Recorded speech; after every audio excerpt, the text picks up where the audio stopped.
नमस्कार दोस्तों, कैसे हैं आप लोग। आज की कहानी है ऑनलाइन गेम्स की, कैसे ये हमारी जान के दुश्मन बन जाते हैं। ये कहानी है अजय नाम के लड़के की, जो कि एक समय बहुत पढ़ाकू हुआ करता था और अपने गांव में इकलौता ऐसा बच्चा था जो कि मेरिट में आया। कुछ समय बाद उसका कॉलेज जाने का समय आया। वो पढ़ाई में इतना अच्छा था, उसके माता पिता उस पर गर्व करते थे। जब कॉलेज गया तो उसने बहुत सारे बच्चों को मोबाइल में गेम्स खेलते हुए देखा। यह ज़्यादातर फ्री फायर और पबजी हुआ करते थे। तो गेम खेलते देख उसके मन में भी लालच आया और खेलने का मन किया। उसके साथ दो जुड़वा भाई थे, अजय और विनय। अजय और विनय का मोबाइल में ये गेम खेलते देखा, इसका भी खेलने का मन हुआ। उन्होंने इसको भी खिलाया और धीरे धीरे करके इसको गेम की लत लग गई। ये दिन भर उनके मोबाइल पे गेम खेलता और कोई भी पढ़ाई में ध्यान नहीं लगाता। जैसे तैसे एक सेमेस्टर बीता, लेकिन ये पहले वाला बच्चा नहीं रहा जो कि पढ़ाई लिखाई में अच्छा था। सेमेस्टर एग्ज़ाम ख़त्म हुए, इसके दोनों जुड़वा दोस्त अपने अपने घर चले गए।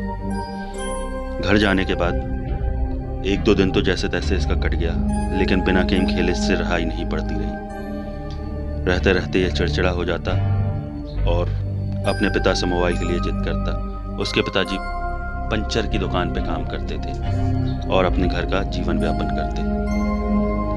उसके पिताजी के बहुत समझाने के बाद भी यह नहीं माना, तो उसके पिताजी ने उसके ऊपर गुस्से में हाथ उठाया और 2-3 झापड़ जड़ दिए।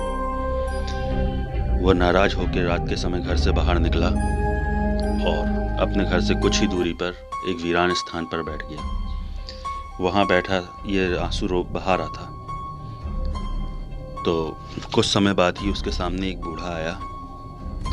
बोलता, क्या हुआ, क्यों रो रहे हो, बताओ मुझको। इतने में बच्चे ने झल्ला के उससे बोला, तुम मेरा काम नहीं कर सकते तो पूछने का भी कोई फायदा नहीं।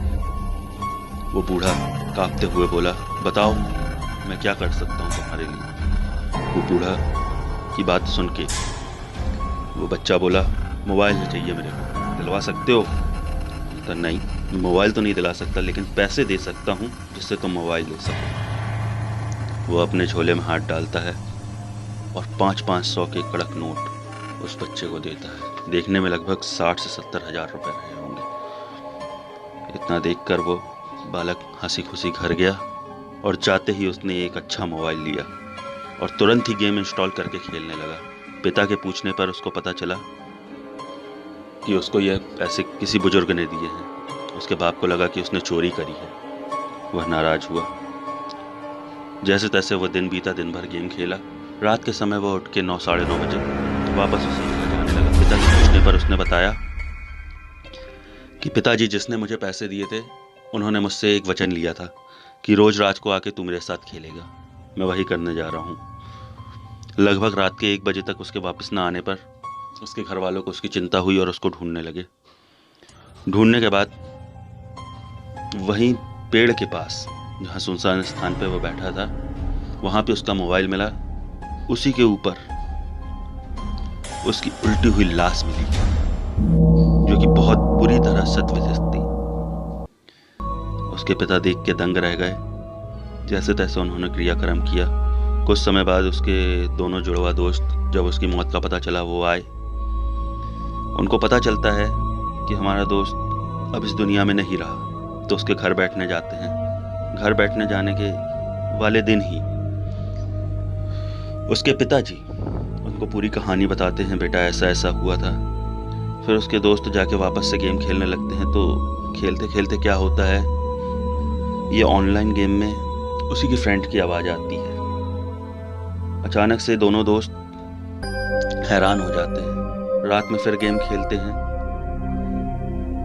तो खेलते खेलते खेलते खेलते उसकी आवाज़ जोरों से आती है और उनमें जुड़वा भाइयों में से एक की बहुत तेज चीख निकलती है, जिसके कारण उसकी जान चली जाती है। तो उनके माता पिता भी परेशान होते हैं, ऐसा कैसे हुआ। पता करने में पता चलता है उनका एक दोस्त था जो कि अब प्रेत योनि में आ चुका था। फिर तांत्रिक वगैरह से तंत्र मंत्र करा के उन्हें दूसरे बालक को बचाया। तो दोस्तों, ये कहानी पर आप विश्वास करते हैं या नहीं, कमेंट सेक्शन में ज़रूर बताइए।